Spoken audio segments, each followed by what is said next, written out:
केंद्रीय सुरक्षा बलों के साथ मिलकर चुनाव लड़ रहे हैं।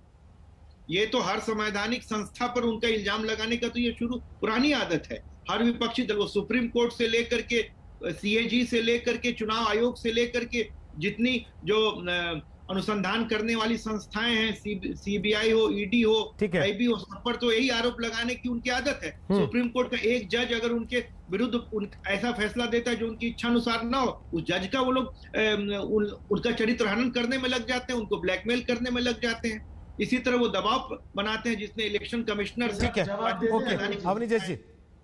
अवनीश जी, दीदी डर गई क्या लगता है आपको रोहित जी? या उन्होंने वाकई दोपहर के बाद मोर्चा संभाला तो स्थिति पलट दी, जैसा रिजू दत्ता कह रहे हैं कि आप देख लीजिए तस्वीर, पता लग जाएगा।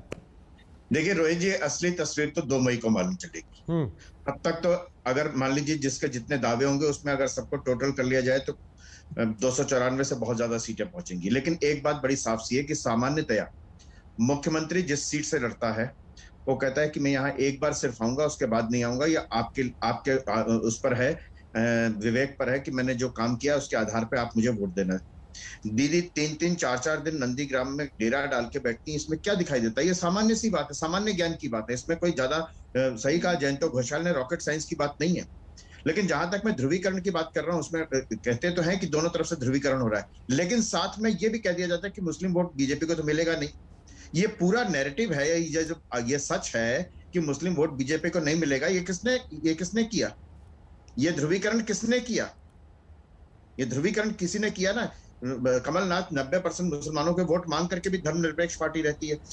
खुद ममता बनर्जी कहती हैं कि दूध देने वाली गाय की दुलत्ती सह करके भी वो धर्मनिरपेक्ष होती हैं। इमामों को भत्ता देने के बाद भी वो धर्मनिरपेक्ष रहती हैं और ध्रुवीकरण की बात करती हैं। रोहित जी, बड़ी साफ सी बात है, पिछले 10 सालों में ममता बनर्जी जब 10 साल पहले आई थी तो बहुत आशा और उम्मीद के साथ आई थी बंगाल में कि हिंसा से यहाँ पश्चिम बंगाल को निजात मिलेगा, विकास होगा, फैक्ट्रियां होंगी, कारखाने होंगे, उद्योग होगा।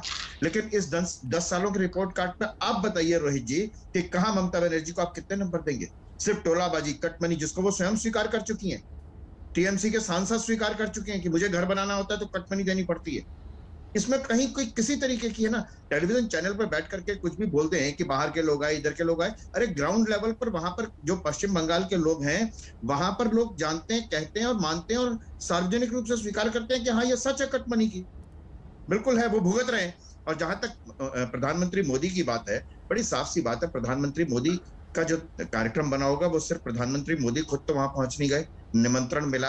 50वीं उनकी आजादी की वर्षगांठ थी, वहां पर प्रधानमंत्री जहां भी जाते हैं वहां भारत के प्रवासी जाने का सवाल नहीं था सर, पीएम के जाने का सवाल नहीं था। सवाल ये था कि पीएम बांग्लादेश जाते हैं खुद, लेकिन उनकी पार्टी के नेता यहाँ कहते हैं कि बांग्लादेश का नारा लगा रहे हैं।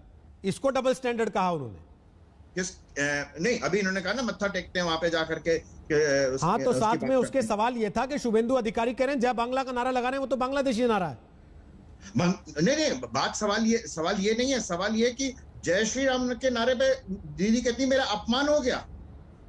जय श्री राम के नारे पे अपमानित महसूस करती हैं जो ममता बनर्जी।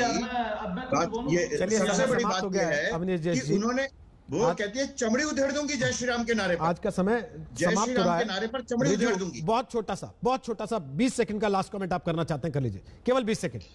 हाँ रोहित जी, मैं सिर्फ इतना बोलना चाहता हूं कि ये जो पूरा इलेक्शन होने वाला है, अगले 6 चरण में, ये होगा बंगाल की बेटी और उसके 10 साल के वादे जो उन्होंने उसने निभाए और 7 साल के जुमले जो केंद्रीय सरकार ने किया है पर निभाए नहीं है। चलिए सर, तय होगा और नंदीग्राम का नकली बेटा आज हार गया। 2 मई को तय होगा, पता लग जाएगा कि चुनाव सरकार के कामकाज पर हुआ है, जाति धर्म गोत्र पर हुआ है या किस चीज पर हुआ। तब तक सब